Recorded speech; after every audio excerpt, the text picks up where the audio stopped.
Hey guys, what's happening? How to return item in TikTok shop. So go ahead and open up your TikTok, and then what you're gonna do, go ahead and hit the shop at the bottom, right? And you're gonna see right here your orders at the top. Okay, so go ahead and hit your orders or orders.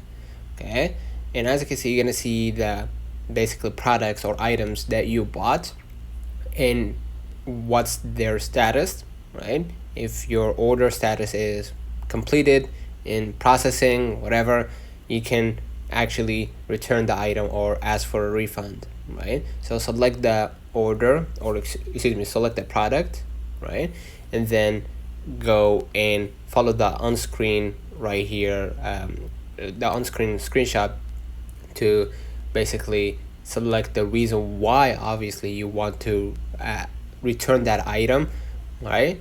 And then within 5 to 10 days they will return the item alongside your money. So it's fairly easy and quick if you follow the on-screen instruction. So let me know in the comments if this video helped you. Don't forget to like and subscribe. Thank you for watching.